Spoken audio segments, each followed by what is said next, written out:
Assalamu alaikum.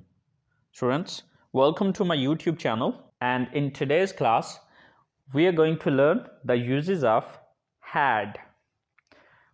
लेकिन students class शुरू करने से पहले अगर अभी तक आप लोगों ने मेरे चैनल को सब्सक्राइब नहीं किया सो प्लीज़ सब्सक्राइब के बटन पर क्लिक कर दें। अगर आपको मेरी वीडियोस पसंद आ रही हैं और अगर आप इनसे कुछ सीख रहे हैं तो प्लीज़ लाइक एंड शेयर के बटन पर क्लिक कीजिए। और अगर आपको कोई भी कन्फ्यूजन हो रहा है तो आप लोग कमेंट्स बॉक्स में जाके कमेंट्स कर सकते हैं। तो चलें आइए स्टार्ट करते हैं हमारी आज की क्लास। तो स्टूडेंट्स, आज हम बात करने जा रहे हैं हैड की, राइट। अब जैसे कि हमने पिछली क्लास में हैज और हैव का यूज पढ़ा था, अब आपको एक चीज मैंने बताई थी कि अगर आप फर्स्ट फॉर्म यूज करते हैं तो वो प्रेजेंट है। अब हैज और हैव की सेकंड फॉर्म जो होती है वो हैड है, राइट। तो अब ये जो हैड है ये उसी मकसद के लिए यूज होगा जिस मकसद के लिए हैव और हैव यूज हो रहे थे। फर्क सिर्फ इतना आएगा कि इसका जो सेंस होगा वो पास्ट होगा, ठीक है। इसमें भी चीजें वही तीन बयान की जाएंगी। To express possession, possession mean मलकियत, टू एक्सप्रेस डिजीज और रिलेशनशिप इन द पास्ट, यानी कि गुजरे हुए वक्त में आपने किसी की कोई मलकियत जाहिर करनी है, बीमारी जाहिर करनी है या फिर रिश्ता जाहिर करना है तो उसके लिए हम हैड का यूज करेंगे। तो अगर आपने हैज और हैव का यूज अभी तक नहीं देखा है तो प्लीज आपसे रिक्वेस्ट है कि इसको अच्छे अंदाज में समझने के लिए सबसे पहले आप हैज और हैव का यूज पढ़ें, उसके बाद आप हैड की तरफ आए, बहुत आसानी से समझ जाएंगे, ठीक है। अच्छा, अब इसमें हमारी स्ट्रक्चर क्या है? Subject plus had. जैसे कि मैंने आपको बताया था कि किसी भी सेंटेंस का प्रेजेंट आप जानते हैं तो उसका पास्ट कन्वर्ट करना आपके लिए कोई इशू नहीं है। ये हमने टेंसेस की लास्ट क्लास में देखा था, राइट। तो अब यहां पर भी देखें सेम वही रूल यूज हो रहा है कि पास्ट में हम सेकंड फॉर्म का यूज कर रहे हैं। तो subject plus had plus thing name, disease name और रिलेशनशिप नेम। ओके, तो चले आए सेंटेंसेस को बना के देखते हैं। तो अब ये चीज मैंने आपको पहले समझाई हुई है कि पोजेशन किस तरह से जाहिर करते हैं, डिजीज किस तरह से जाहिर करते हैं, रिलेशनशिप किस तरह से जाहिर करते हैं। प्लीज आपसे रिक्वेस्ट कर रहा हूं कि अगर आपने हैज और हैव वाली क्लास अटेंड नहीं की है तो उसको प्लीज जरूर अटेंड करें। आपको समझ आ जाएगी कि हमने पोजेशन, डिजीज या रिलेशनशिप के लिए हैज और हैव का किस तरह से यूज पढ़ा है और ये पोजेशन किस तरह से जाहिर करनी है, डिजीज किस तरह से जाहिर करनी है और रिलेशनशिप किस तरह से जाहिर करना है। ये चीजें डिटेल के साथ हैज और हैव वाली क्लास में मैंने बताई हुई है। अगर आपने वो क्लास अटेंड नहीं की है तो प्लीज जरूर अटेंड कर लें, उसके बाद फिर इसकी तरफ आए, इंशाल्लाह आसानी के साथ इसको फिर अंडरस्टैंड कर लेंगे। तो अब जैसे कि आपको पता है कि हैड, हैज और हैव की सेकंड फॉर्म है तो डेफिनेटली उसी मकसद के लिए यूज होगा जिस मकसद के लिए हम हैज और हैव का यूज करते हैं। फर्क सिर्फ इतना आएगा कि ये पास्ट की बात करेगा, यानी कि पास्ट की मलकियत, पास्ट की बीमारी और पास्ट का रिलेशनशिप शो करेगा।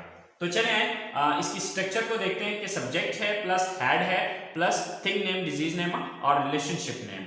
तो अब हम इसके कुछ सेंटेंसेस बना के देखते हैं, उसके बाद आगे चलें। तो हमारा सबसे पहला सेंटेंस है कि उसके पास नया फोन था। सो अब वो लड़का भी हो सकता है, वो लड़की भी हो सकती है। सो सबसे पहले सब्जेक्ट ही और शी, देन हैड, देन चीज का नाम नया phone, a new phone. He had a new phone या she had a new phone। उसे अस्थमा था या उसे दमा था। He और she, यानी कि he भी हो सकता है, she भी हो सकता है। Had अस्थमा, दमे को इंग्लिश में अस्थमा कहते हैं। So she had asthma. उसके बहुत से रिश्तेदार थे, सॉरी उसके, वो एक लड़का या लड़की है तो ही आएगा। ही और she had many relatives। so he had many relatives या she had many relatives। so I hope so यहां तक बात समझ आ गई होगी। तो चलें अब बात करते हैं, हम एक और सेंटेंस लिख के उसको देखते हैं और उसके बाद इसके नेगेटिव की तरफ आते हैं। हमारे पास अगला सेंटेंस है कि मेरे दो घर थे, राइट। तो सब्जेक्ट कौन है यहां पर? आई, देन हैड आई हैड क्या था, 2 घर, 2 houses, आई हैड 2 houses। इसी तरह से मुझे दिल का मसला था, सब्जेक्ट कौन है, किसको दिल का मसला था, मुझे, सो सब्जेक्ट मैं हूं, आई, देन हैड, देन बीमारी का नाम लिखना है यहां पे, तो दिल का मसला heart problem. So I had heart problem, I had heart problem, मुझे दिल का मसला था। मेरे बहुत से शागिर्द थे, I had many students. So students, ये हमारे हैड के 3 यूजेस हैं। अब देखिए कि यहां पर मैंने चीज का नाम लिखा तो पोजेशन जाहिर होगी, बीमारी का नाम लिखा तो बीमारी जाहिर हो गई, और रिश्ते का नाम लिखा तो यहां पर रिलेशनशिप शो हो गया। कोई लंबी चौड़ी कहानियां नहीं है, बस सिंपली आपने इसका मकसद समझना है कि मकसद क्या है, ठीक है। तो अब ये चीज डिटेल से मैंने हैज और हैव में बताई हुई है, प्लीज एक दफा हैज और हैव की क्लास अटेंड कर लें, उसके बाद हैड को पढ़िएगा, ओके। तो चले आए, आप देखते हैं इसके नेगेटिव सेंटेंसेस, और इसकी मैं लंबी चौड़ी डिटेल में इसी वजह से नहीं जा रहा क्योंकि ये डिटेल में हैज और हैव में बता चुका हूं, तो बार बार क्लास को खींचना जो है मेरा ख्याल है सूटेबल नहीं है। तो चलिए देखते हैं इसके नेगेटिव सेंटेंसेस को। तो स्टूडेंट्स, नेगेटिव सेंटेंसेस की जो हमारे पास स्ट्रक्चर है, subject plus did not plus have plus thing name, disease name और रिलेशनशिप नेम। अच्छा, यहां पर अब आप ये सोच रहे होंगे कि सर हम पढ़ तो हैड मॉडल वर्ब रहे हैं, सॉरी हैड पढ़ रहे हैं, लेकिन सॉरी ये याद रखिए ये मॉडल वर्ब नहीं है। तो यहां पर हम पढ़ तो हैड रहे हैं, लेकिन यहां पर हम हैव का यूज क्यों कर रहे हैं? तो उसकी वजह यह है कि यहां पर हम डिड का यूज कर रहे हैं। अब डिड जो है ये ऑलरेडी एक सेकंड फॉर्म है, तो सेकंड फॉर्म सेंटेंस में सिर्फ एक ही बार यूज हो सकती है, एक ही सेंटेंस के अंदर 2 सेकंड फॉर्म में इकट्ठी नहीं आ सकती। इसलिए अब यहां पर मैंने डिड सेकंड फॉर्म यूज की और हैड की मैंने बेस फॉर्म या फर्स्ट फॉर्म यूज कर ली, हैव, राइट। तो यहां पर आई होप सो पता चल गया होगा कि हमने हैव को क्यों यूज किया है, right.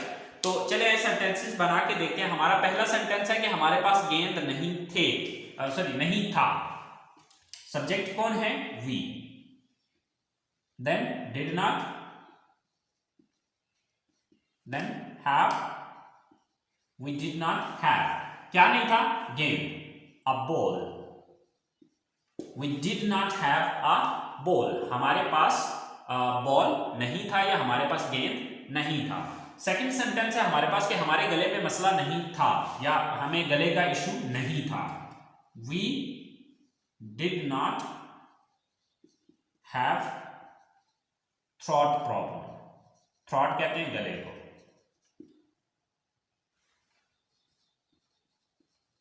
We did not have throat problem, हमें गले का मसला नहीं था। इसी तरह से लास्ट जो सेंटेंस है, हमारे ग्राहक नहीं थे। We did not have any customers।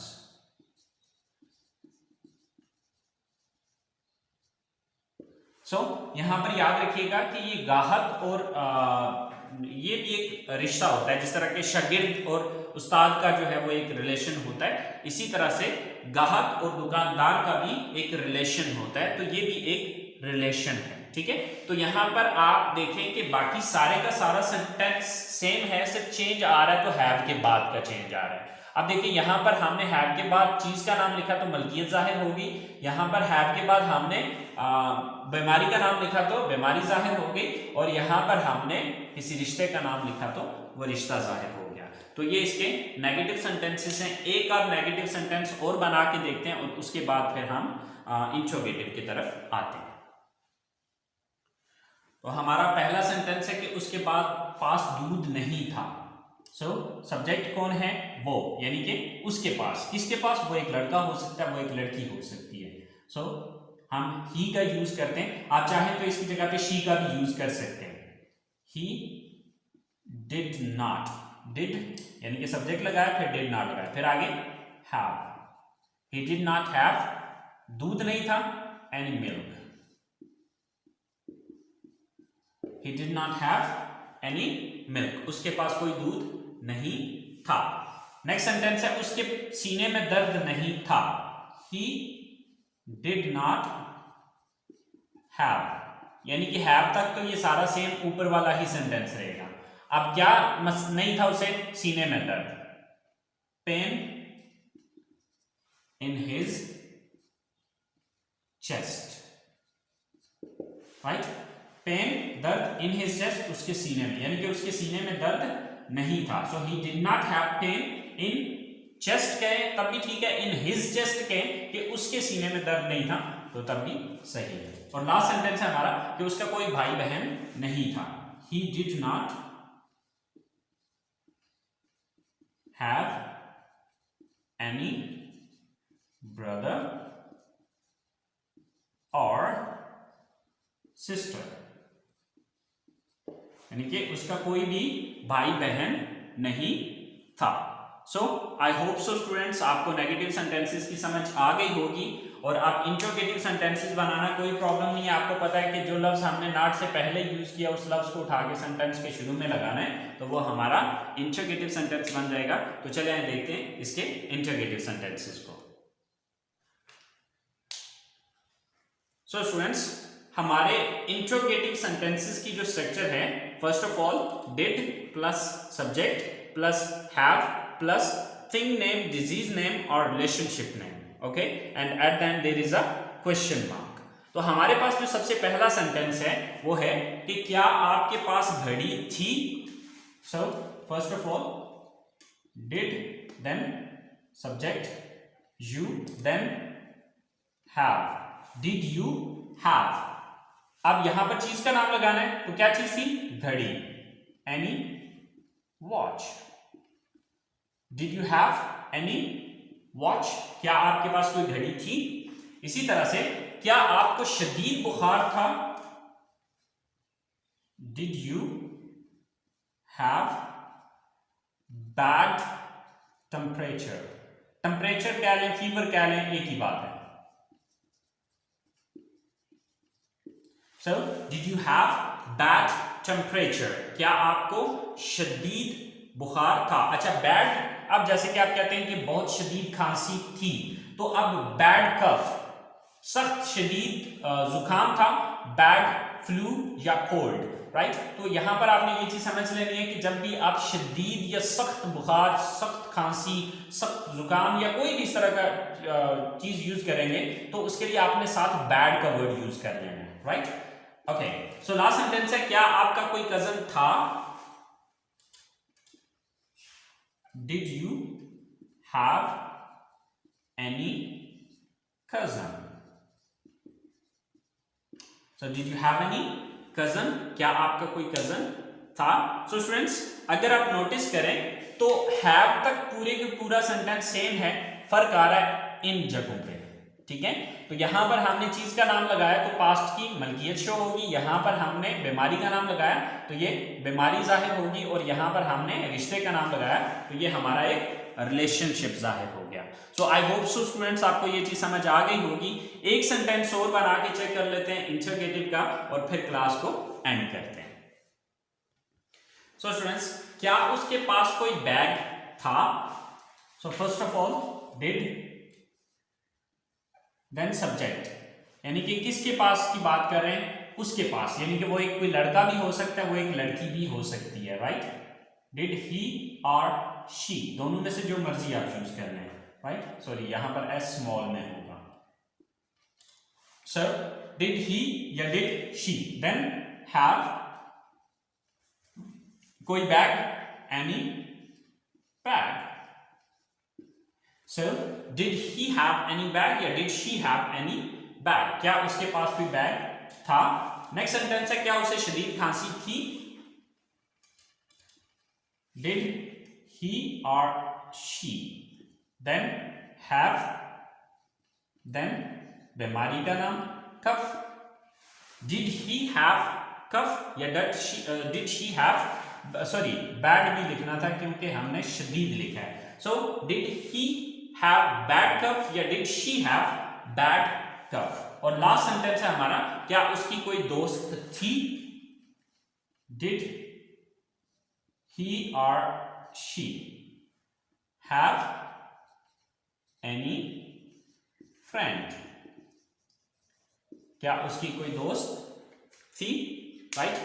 तो स्टूडेंट्स ये देखिए, ये हमारे इंट्रोगेटिव सेंटेंसेस हैं, सिंपल से फॉर्मूले हैं, सिंपल सी चीजें हैं, वही सारी चीजें जो कि मैं पिछली क्लासेस में आपको बता चुका हूं। अगर आप उन्हीं चीजों को फॉलो करें तो आपके लिए ये सब चीजें कोई प्रॉब्लम नहीं है। बस सिंपली आपने इनका मकसद समझना होगा कि कौन सी चीज किस मकसद के लिए यूज होती है। अब उसको यूज कैसे करना है वो कोई इतना इशू या इतना प्रॉब्लम नहीं है। सो फिर भी स्टूडेंट्स अगर कोई चीज कंफ्यूज कर रही है, कोई चीज नहीं समझ आई, तो प्लीज आप लोग कमेंट्स बॉक्स में जाके कमेंट्स कर सकते हैं। दुआओं में याद रखिएगा, और कोई चीज नहीं समझ आई तो कमेंट्स बॉक्स में जाके कमेंट्स कर लीजिएगा। अगली क्लास तक के लिए इजाजत दीजिए। अल्लाह निगहबान।